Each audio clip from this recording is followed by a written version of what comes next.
Marchosius, god of the stove, born from a spark when stone struck stone. He was a god with a great love for humanity and their well-being. Millennia ago, the people sought to expand their city. They built a dwelling on the plains and called it the Gwali Assembly. The stove god cared greatly for the people, turning himself into minions who went into every home, fostering food and solidarity alike. Alas, their home was taken by a flood. The waters ravaged the Gwali Assembly and forced the people back south to Liyue Harbor. Though the distance was not far, the journey was plagued by a terrible storm. For a dozen days, the Adepti stayed by their side. During this time, the stove god cooked an ancient delicacy, flatbread with a meat sauce to stave off the cold and damp, fit for those on the move. Centuries later, disaster and plague arose once more. The stove god would appear no longer, for he placed all of his power into the land itself to quell the calamities. His power expended, and his wits greatly reduced. Thus his body decreased in size. By the time he parted ways with us, he wasn't even the height of a human.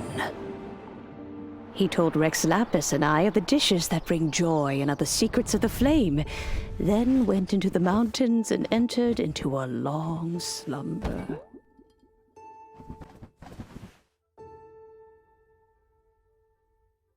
The stove god departed, and Gouba was born. When he awoke, he ate the chilimen's cornbread buns placed on the offering table by a young lady in yellow. Though he did not remember the past, he was profoundly moved and decided to follow this young lady thereafter.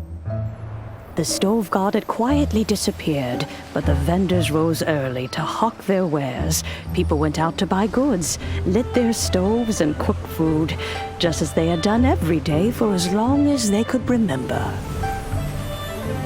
In Liyue, things have always been this way.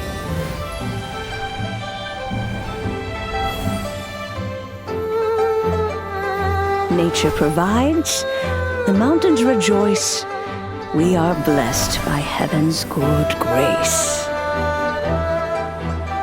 Years have gone by. The world has transformed, but our way of life survives.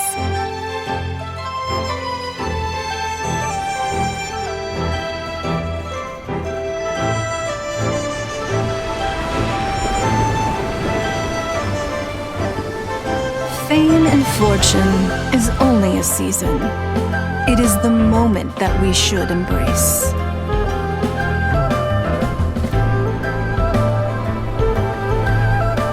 Past meets present.